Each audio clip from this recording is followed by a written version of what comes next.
ವಾಕ್ಯವನ್ನು ನಾನು ಇವತ್ತು ಕೊಡುವವನಾಗಿದ್ದೇನೆ. ಆದರೂ ಇದರಲ್ಲಿಯೂ ಸಹ ಇವತ್ತು ದೇವರು ನಿಮ್ಮ ಜೊತೆ ಮಾತಾಡ್ತಾನೆ. ಹಲ್ಲೆಲೂಯಾ. ಪ್ರತಿ ಒಂದೊಂದು ವಾಕ್ಯಗಳು ದೇವರು ನಿಮ್ಮ ಜೊತೆಲಿ ಮಾತನಾಡ್ತಾನೆ. ನಾವು ಪ್ರತಿ ಸಾರಿ ಆ ವಾಕ್ಯವನ್ನು ಕೇಳುವಾಗ ಆ ವಾಕ್ಯವು ಬೇರೆ ರೀತಿಯಲ್ಲಿ ನಮಗದು ಏನು ಮಾಡ್ತದೆ ಅಂದರೆ ಅರ್ಥವನ್ನು ಕೊಡುವ. ನೋಡೋಣ ಏನಂದರೆ ಯೇಸು ಕ್ರಿಸ್ತನ ಜನನವು ಹೇಗಾಯಿತು ಎಂಬುದಾಗಿ. ಹಲ್ಲೆಲೂಯಾ. ಮತ್ತಾಯ 1:18 ಯೇಸು ಕ್ರಿಸ್ತನ ಜನನವು ಹೇಗಾಯಿತೆಂದರೆ ಆತನ ತಾಯಿಯಾದ ಮರಿಯಳನ್ನು ಯೋಸೇಫನಿಗೆ ನಿಶ್ಚಯ ಮಾಡಿರಲಾಗಿ ಅವರು ಕೂಡುವುದಕ್ಕಿಂತ ಮುಂಚೆಯೇ ಪವಿತ್ರಾತ್ಮನಿಂದ ಬಸುರಾಗಿದ್ದುದು ತಿಳಿದು ಬಂತು. ಹಲ್ಲೆಲೂಯಾ. ನೋಡ್ರಿ, ಯೇಸು ಕ್ರಿಸ್ತನ ಜನನವು ಹೇಗಾಯಿತು ಎಂದರೆ ಯೇಸು ಕ್ರಿಸ್ತನ ತಾಯಿ ಅಂದ್ರೆ ಯಾರು? ಮರಿಯಳು. ಆಕೆಗೆ ನಿಶ್ಚಿತಾರ್ಥ ಮಾತ್ರ ಆಗಿದೆ. ಆಕೆ ಇನ್ನೂ ಒಂದು ಶುದ್ಧವಾದ ಕನ್ನಿಕೆ ಇದ್ದಾಳೆ. ಆಕೆ ತನಗೆ ನಿಶ್ಚಿತಾರ್ಥನಾದ ಪುರುಷನ ಬಳಿಗೆ ಆಕೆ ಹೋಗಿಲ್ಲ, ಪುರುಷನನ್ನ ಅರ್ತಿಲ್ಲ. ಹಲ್ಲೆಲೂಯಾ. ಈ ಸಂದರ್ಭಗಳಲ್ಲಿ ಆಕೆಗೆ ಒಂದು ದರ್ಶನ ಉಂಟಾಗ್ತಾ ಇದೆ. ಅದು ಏನು ದರ್ಶನ ಉಂಟಾಗ್ತಾ ಇದೆ ಎಂಬುದಾಗಿ ನಾವು ನೋಡಿಕೊಳ್ಳುವಾಗ, ಹಲ್ಲೆಲೂಯಾ, ನೋಡ್ರಿ, ಓದ್ರಿ ವಚನವನ್ನ. ಲೂಕನ ಬರೆದ ಸುವಾರ್ತೆ ಅದರ 1ನೇ ಅಧ್ಯಾಯ 34ನೇ ವಚನವನ್ನ ಯಾರಾದ್ರೂ ಒಬ್ರು ಓದ್ರಿ. ಮರಿಯಳು ಆ ದೂತನನ್ನು ಇದು ಹೇಗಾದಿತ್ತು, ನಾನು ಪುರುಷನನ್ನು ಅರಿತವಳಲ್ಲ ಎಂದು ಕೇಳಿದ್ದಕ್ಕೆ ದೂತನು ನಿನ್ನ ಮೇಲೆ ಪವಿತ್ರಾತ್ಮನು ಬರುವುದು, ಪರಾತ್ಪರನ ಶಕ್ತಿ ನೆರಳು ನಿನ್ನ ಮೇಲೆ ಬೀಳುವುದು, ಆದದ್ದರಿಂದ ಹುಟ್ಟುವ ಆ ಪವಿತ್ರ ಶಿಶು ದೇವರ ಮಗನೆನಿಸಿಕೊಳ್ಳುವನು. ಹಲ್ಲೆಲೂಯಾ. ಈ ಲೋಕದಲ್ಲಿ ಯಾವುದಾದ್ರೂ ಒಂದು ಜನ್ಮ ತಾಳಬೇಕಾದ್ರೆ, ಈ ಲೋಕದಲ್ಲಿ ಯಾರಾದ್ರೂ ಒಬ್ಬರು ಜನಿಸಬೇಕಾದ್ರೆ ಅದಕ್ಕೆ 2 ಶರೀರಗಳು ಬೇಕು. ಹಲ್ಲೆಲೂಯಾ. ಒಂದು ಗಂಡಿನ ಶರೀರ, ಇನ್ನೊಂದು ಹೆಣ್ಣಿನ ಶರೀರ. ಈ 2 ಶರೀರಗಳು ಸೇರಿದಾಗ ಮಾತ್ರ ಒಂದು ಜೀವಕ್ಕೆ ಜನ್ಮ ಕೊಡುವುದು ಸಾಧ್ಯ. ಹಲ್ಲೆಲೂಯಾ. ಆದ್ರೆ ಮರಿಯಳು ದೇವದೂತನಿಗೆ ಹೇಳ್ತಾ ಇದ್ದಾಳೆ ಏನಂದ್ರೆ, ನೀನು ಹೇಳ್ತಾ ಇರುವಂತ ಆಶೀರ್ವಾದವು ಇದು ಹೇಗೆ ಸಾಧ್ಯ? ಯಾಕೆಂದ್ರೆ ನಾನು ಇನ್ನೂ ಕನ್ನಿಕೆಯಾಗಿದ್ದೇನೆ. ನಾನು ಪುರುಷನನ್ನ ಅರಿತವಳಲ್ಲ, ನನ್ನ ಗಂಡನ ಬಳಿಗೆ ನಾನು ಹೋದವಳಲ್ಲ. ಇದು ಹೇಗೆ ಸಾಧ್ಯ? ಹಲ್ಲೆಲೂಯಾ. ಹಾಗಾದ್ರೆ ಆ ದೇವದೂತನು ತಕ್ಷಣ ಆಕೆಗೆ ಹೇಳ್ತಾ ಇದ್ದಾನೆ ಏನಂದ್ರೆ, ಮರಿಯಳೇ, ಇದು ಮನುಷ್ಯರಿಗೆ ಅಸಾಧ್ಯವಾದದ್ದು, ಆದರೆ ಇದು ದೇವರಿಗೆ ಸಾಧ್ಯವಾದದ್ದು. ಹಲ್ಲೆಲೂಯಾ. ಮನುಷ್ಯರಿಗೆ ಅಸಾಧ್ಯವಾದ ಕಾರ್ಯಗಳನ್ನ ದೇವರು ಸಾಧ್ಯವಾಗಿ ಮಾಡಿ ತೋರಿಸುವವನಾಗಿದ್ದಾನೆ. ಇತಿಹಾಸದಲ್ಲಿ ಇಂಥ ಒಂದು ಘಟನೆ, ಇಂಥ ಒಂದು ಅದ್ಭುತ ಚರಿತ್ರೆ ನಡಿಬೇಕಂದ್ರೆ ಅದು ಮನುಷ್ಯರಿಂದ ನಡೆಯುವುದಕ್ಕೆ ಸಾಧ್ಯವಿಲ್ಲ, ಅದು ದೇವರಿಂದ ಮಾತ್ರ ನಡೆಯುವುದಕ್ಕೆ ಸಾಧ್ಯ. ಹಾಗಾದ್ರೆ ನೀನು ಪುರುಷನನ್ನು ಅರಿಯದೆ, ನೀನು ಪುರುಷನ ಬಳಿಗೆ ಹೋಗದೆ, ನೀನು ಗರ್ಭಿಣಿಯಾಗಿ ಒಬ್ಬ ಮಗನನ್ನ ಹಡೀತಿ. ಅದನ್ನು ಹೇಗೆ ಹಡೀತಿ ಎಂಬುದಾಗಿ ಅಲ್ಲಿ ದೇವರ ದೇವತನ ಆತನಿಗೆ ಹೇಳ್ತಾ ಇದ್ದಾನೆ ಏನಂದ್ರೆ, ಪರಾತ್ಪರನ ಶಕ್ತಿ, ಪರಿಶುದ್ಧಾತ್ಮನ ಶಕ್ತಿ, ಆತನ ನೆರಳು, ಆತನ ಬೆಳಕು ನಿನ್ನ ಮೇಲೆ ಬರುವಾಗ ನೀನು ಗರ್ಭವನ್ನು ಧರಿಸುತ್ತಿ. ಹಲ್ಲೆಲೂಯಾ. ಇದುವೇ ದೇವರಲ್ಲಿ ಅದ್ಭುತ ಮಾಡಿ ತೋರಿಸಿದ್ದಾನೆ. ಯಾವ ಶಕ್ತಿಯಿಂದ ಮರಿಯಳು ಗರ್ಭವನ್ನು ಧರಿಸಿದಳು? ಪರಿಶುದ್ಧಾತ್ಮನ ಶಕ್ತಿ, ಪರಾತ್ಪರನ ದೇವರ ಶಕ್ತಿ. ಹಲ್ಲೆಲೂಯಾ. ಆಕೆ ಮೇಲೆ ಬಂತು. ನೋಡ್ರಿ, ಇಲ್ಲಿ ಮರಿಯಳ ಬಗ್ಗೆ ನಾವು ನೋಡುವಾಗ, ಮರಿಯಳು ಒಂದು ತ್ಯಾಗಮಯವಾದ ಸ್ತ್ರೀಯಾಗಿದ್ದಳು. ಮರಿಯಳು ಆಕೆ ಕನ್ನಿಕೆ, ಇನ್ನೂ ಯೌವನ ಪ್ರಾಯದಲ್ಲಿ ಇದ್ರೂ ಸಹ ದೇವರ ಭಯಭಕ್ತಿ ನಂಬಿಕೆಯಲ್ಲಿ ಜೀವಿಸುವಂತವಳಾಗಿದ್ದಳು. ದೇವರಿಗೆ ತನ್ನನ್ನೇ ತಾನು ಸಮರ್ಪಿಸಿ ಶುದ್ಧ ಮನಸ್ಸಿನಿಂದ, ಶುದ್ಧ ಹೃದಯದಿಂದ ಆಕೆ ಜೀವಿಸುವವಳಾಗಿದ್ದಳು.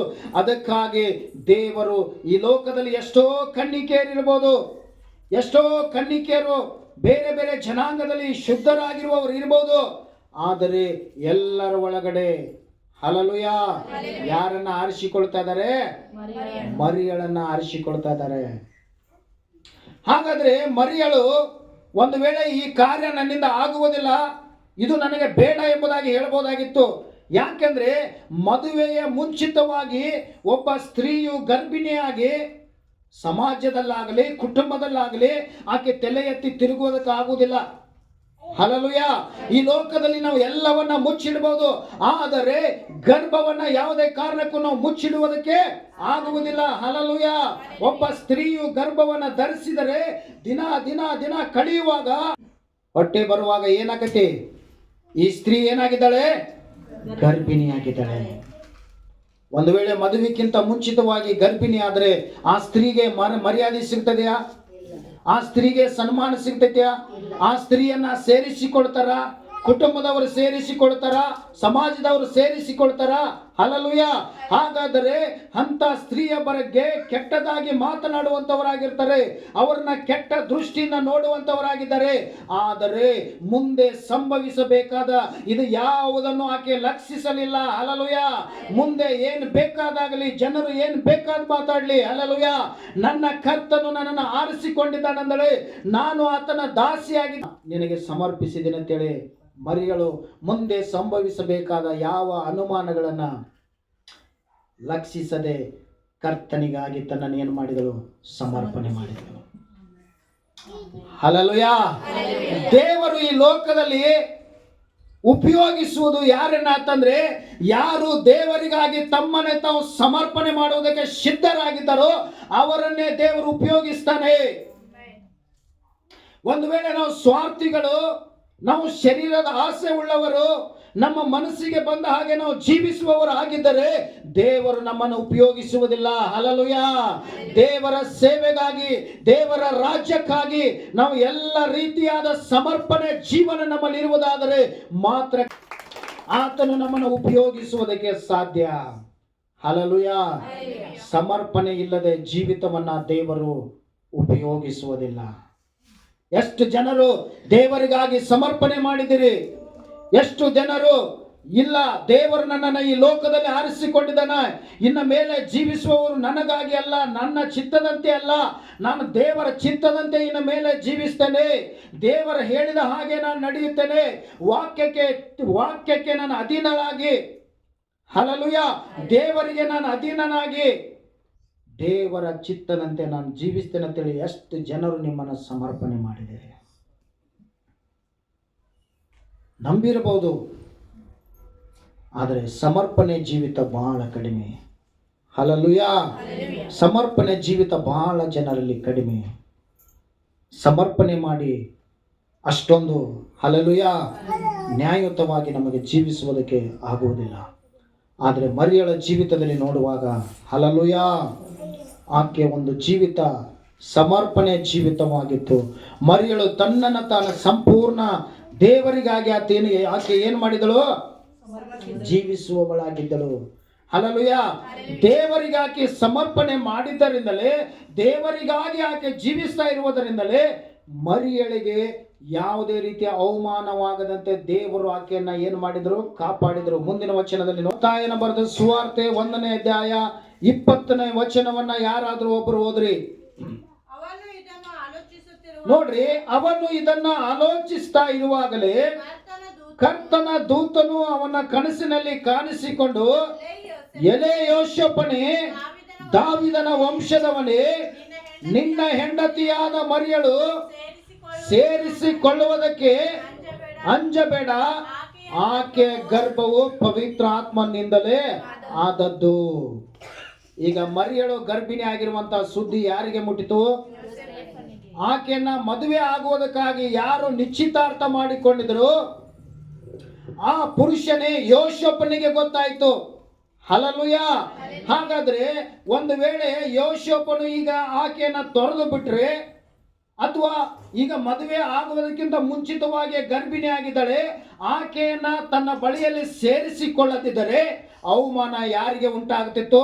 ಮರಿಯಳಿಗೆ ಉಂಟಾಗ್ತಾ ಇತ್ತು. ಹಲ್ಲೆಲೂಯ. ಹಾಗಾದ್ರೆ ಮರಿಯಳು ತನ್ನನ್ನು ತಾನು ದೇವರಿಗೆ ಸಮರ್ಪಿಸಿದ್ದರಿಂದ, ದೇವರ ಚಿತ್ತವನ್ನ ನೆರವೇರಿಸುವುದಕ್ಕೆ ಆಕೆ ಸಿದ್ಧರಾಗಿದ್ದರಿಂದ ಆಕೆಗೆ ಅವಮಾನ ಆಗದ ರೀತಿಯಲ್ಲಿ ದೇವರು ಆಕೆಯನ್ನು ಏನ್ ಮಾಡ್ತಾ ಇದ್ದಾರೆ? ಕಾಪಾಡ್ತಾ ಇದ್ದಾರೆ. ಹಲ್ಲೆಲೂಯಾ. ಯಾವ ಪುರುಷನು ಗಂಡನು ಆಕೆಯನ್ನು ಬಿಡಬೇಕೆಂಬುದಾಗಿ ತೀರ್ಮಾನ ಮಾಡಿದನೋ ಆ ಪುರುಷನ ಕನಸಿನಲ್ಲಿ ಈಗ ದೇವದೂತರು ಬಂದು ಮಾತನಾಡ್ತಾ ಇದ್ದಾರೆ, ಎಲೆ ಯೋಷೇಫನೇ, ನೀನು ತಿಳಿದುಕೊಂಡ ಹಾಗೆ ನಿನ್ನ ಹೆಂಡತಿಯಾದ ಮರಿಯಳು ಆಕೆ ತಪ್ಪಾದ ಗರ್ಭವನ್ನು ಧರಿಸಿಲ್ಲ. ಹಲ್ಲೆಲೂಯಾ. ಆಕೆ ಗರ್ಭವು ಅನೈತಿಕವಾದ ಗರ್ಭವಲ್ಲ. ಆಕೆ ದೇವರ ಚಿತ್ತಾನುಸಾರವಾಗಿ ಪರಿಶುದ್ಧಾತ್ಮನ ಮೂಲಕವಾಗಿ ಆಕೆ ಏನು ಮಾಡಿದಳೆ? ಗರ್ಭವನ್ನು ಧರಿಸಿದಳೆ. ಆಕೆಯನ್ನ ಸೇರಿಸಿಕೊಳ್ಳುವುದಕ್ಕೆ ಅಂಜಬೇಡ. ಹಲ್ಲೆಲೂಯಾ. ಆಕೆಯನ್ನ ನಿನ್ನ ಬಳಿಯಲ್ಲಿ ಏನು ಮಾಡು? ಸೇರಿಸಿಕೋ. ಆದ್ರೆ ಮಗು ಹುಟ್ಟುವರೆಗೂ ನೀನು ಆಕೆಯನ್ನು ಮುಟ್ಟಬಾರದು. ಹಲ್ಲೆಲೂಯಾ. ನೋಡ್ರಿ, ಗಂಡ ಹೆಂಡತಿ ಒಬ್ಬರಿಗೊಬ್ಬರು ಒಂದು ಮನೆಯಲ್ಲಿ ಅವರಿಬ್ಬರು ಬೇರೆ ಬೇರೆ ಆಗಿರುವುದಕ್ಕೆ ಸಾಧ್ಯವಿಲ್ಲ. ಸಾಧ್ಯ ರೀ? ಇಲ್ಲ. ಆದರೆ ಯೋಷೇಫನು ಸಹ ದೇವರಿಗಾಗಿ ಏನು ಮಾಡ್ತಾ ಇದ್ದಾನೆ? ಸಮರ್ಪಣೆ ಮಾಡ್ತಾ ಇದ್ದಾನೆ. ಅವನಿಗೆ ತಿಳಿಯದ ರೀತಿಯಲ್ಲಿ ಗರ್ಭ ಧರಿಸಿದನ. ಹಲ್ಲೆಲೂಯಾ. ಈಗ ದೇವರಿಗಾಗಿ ಆತನು ಸಹ ತನ್ನನ್ನು ಏನು ಮಾಡ್ತಾ ಇದ್ದಾನೆ? ಸಮರ್ಪಣೆ. ಓ ಹೌದಾ, ನನ್ನ ಜೀವಿತದಲ್ಲಿ ನನ್ನ ಧರ್ಮ ಪತ್ನಿಯ ಮೂಲಕವಾಗಿ ದೇವರಿಂತ ಕಾರ್ಯ ಮಾಡ್ತಾ ಇದ್ದಾನ. ಹಲ್ಲೆಲೂಯಾ. ಹಳೆ ಒಡಂಬಡಿಕೆಯಲ್ಲಿ ಹೇಳಪಟ್ಟ ಹಾಗೆ ಲೋಕರಕ್ಷಕನ ಜನಿಸಿ ಬರ್ತಾ ಇದ್ದಾನ. ಅದು ನನ್ನ ಸಂತತಿಯ ಮೂಲಕವಾಗಿ. ಹಲ್ಲೆಲೂಯಾ. ನಾನು ಮದುವೆ ಆಗಬೇಕೆಂಬುದಾಗಿ ಆರಿಸಿಕೊಂಡ ನನ್ನ ಹೆಂಡತಿಯ ಮೂಲಕವಾಗಿ ದೇವರು ಜನಿಸಿ ಬರ್ತಾ ಇದ್ದಾನಂದ್ರೆ ಆಕೆಯನ್ನು ಸೇರಿಸಿಕೊಳ್ಳುವುದಕ್ಕಾಗಲಿ, ಆಕೆ ಜೊತೆಯಲ್ಲಿ ತಿರುಗಾಡುವುದಕ್ಕಾಗಲಿ, ಆಕೆಯನ್ನ ವ್ಯವಸ್ಥೆ ಮಾಡುವುದಕ್ಕಾಗಲಿ ಯೋಷೇಫನು ಯಾವುದೇ ರೀತಿ ಚಿಂತೆ ಮಾಡಲಿಲ್ಲ. ತಕ್ಷಣ ಯಾವಾಗ ದೇವರ ದರ್ಶನ ಅವನಿಗೆ ಆಯ್ತೋ ಅವನು ಸಹ ದೇವರಿಗಾಗಿ ತ್ಯಾಗಕ್ಕೆ ಏನಾದನು? ಸಿದ್ಧನಾದನು, ಸಮರ್ಪಣೆ ಮಾಡಿದನು. ಮಗು ಹುಟ್ಟುವರೆಗೂ ಮರಿಯಳ ಸಂಗಡನೇ ಇದ್ದ. ಹಲ್ಲೆಲೂಯಾ. ಈಗ ಮರಿಯಳ ಗರ್ಭಿಣಿ ಆದ್ರೆ ಆಕೆಗೆ ಏನಾದರೂ, ಆಕೆಗೆ ಯಾರಾದರೂ ಆಡಿಕೊಡ್ತಾರ? ಯಾರಾದರೂ ಆಕೆ ಮೇಲೆ ಸಂಶಯ ಪಡ್ತಾರ? ಇಲ್ಲ. ಯಾಕೆ? ಯಾರಿಗೆ ನಿಶ್ಚಿತಾರ್ಥ ಮಾಡಲ್ಪಟ್ಟಿತೋ ಈಗ ಅವರೇ ಸಂಗಡ ಇದ್ದಾರೆ. ಹಲ್ಲೆಲೂಯಾ. ಅವರಿಬ್ಬರು ಸಂಗಡ ಕಾಣಿಸಿಕೊಳ್ತಾ ಇರುವುದರಿಂದ, ಇಬ್ಬರು ಒಟ್ಟಾಗಿ ಜೀವಿಸ್ತಾ ಇರುವುದರಿಂದ ಈಗ ಯಾರಿಗೂ ಯಾವುದೇ ರೀತಿ ಏನಾಗಲಿಲ್ಲ? ಸಂಶಯ ಬರಲಿಲ್ಲ. ಇದು ದೇವರ ಚಿತ್ತ, ಇದು ದೇವರ ಉದ್ದೇಶ. ಕೆಲವು ಸಾರಿ ದೇವರಿಗಾಗಿ ನಾವು ನಟನೆ ಮಾಡಬೇಕಾಗ್ತದೆ. ಹಲ್ಲೆಲೂಯಾ. ಜಗತ್ತಿನ ಕಣ್ಣಿಗೆ ಮಾತ್ರ ಅವ್ರು ಏನಾಗಿದ್ರು? ಗಂಡ ಹೆಂಡತಿ. ಆದರೆ ಸಂಬಂಧದಲ್ಲಿ ಪರಸ್ಪರ ಅವ್ರು ಏನಾಗಿದ್ರು? ದೂರ ಆಗಿದ್ರು. ಹಲ್ಲೆಲೂಯಾ.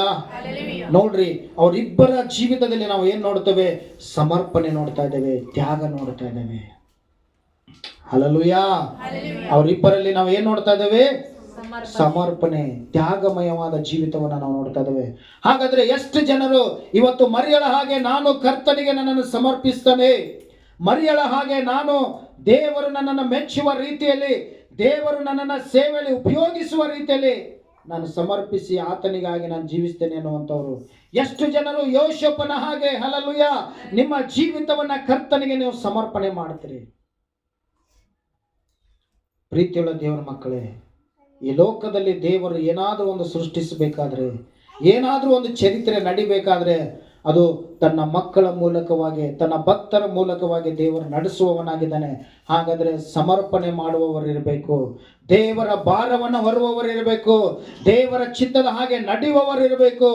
ಆಗ ಮಾತ್ರ ಇಂಥ ಕಾರ್ಯಗಳು ಜರುಗುವುದಕ್ಕೆ ಸಾಧ್ಯ. ಹಲ್ಲೆಲೂಯಾ. ಸಮರ್ಪಣೆ ಇಲ್ಲದೆ, ತ್ಯಾಗವಿಲ್ಲದೆ, ದೇವರ ಭಾರವಿಲ್ಲದೆ ನಾವು ಏನು ನೆರವೇರಿಸಕ್ಕೆ ಆಗುವುದಿಲ್ಲ. ಹಲ್ಲೆಲೂಯಾ. ಹಾಗಾದರೆ ಮುಂದೆ ಯೇಸು ಕ್ರಿಸ್ತನ ಜನನವು ಈ ರೀತಿಯಾಗಿ ಅವರಿಬ್ಬರ ಮೂಲಕವಾಗಿ ಈ ಲೋಕದಲ್ಲಿ ಯೇಸು ಕ್ರಿಸ್ತನು ಜನಿಸಿ ಬರುವುದನ್ನು ನಾವು ನೋಡ್ತಾ ಇದ್ದೇವೆ. ವಿನ್ನರ್. ಹಲ್ಲೆಲೂಯಾ. ಪರಲೋಕ ನಿಮ್ಮದೇ, ಅದ್ರಾಗೇನು ಎರಡು ಮಾತಿಲ್ಲ. ಹಲ್ಲೆಲೂಯಾ. ಹಾಗಾದರೆ ಯೇಸು ಕ್ರಿಸ್ತನು ಬಂದಿದ್ದು ನಾವು ಪರಿಶುದ್ಧರಾಗಿ ಜೀವಿಸಬೇಕೆಂಬುದಾಗಿ, ಪರಿಶುದ್ಧತೆಯಲ್ಲಿ ನಮ್ಮ ನಡೆಸುವುದಕ್ಕಾಗಿ ಅವರು ಏನು ಮಾಡಿದಾರ? ಈ ಲೋಕಕ್ಕೆ ಅವರು ಜನಿಸಿ ಬಂದಿದ್ದಾರೆ. ಸರಿ,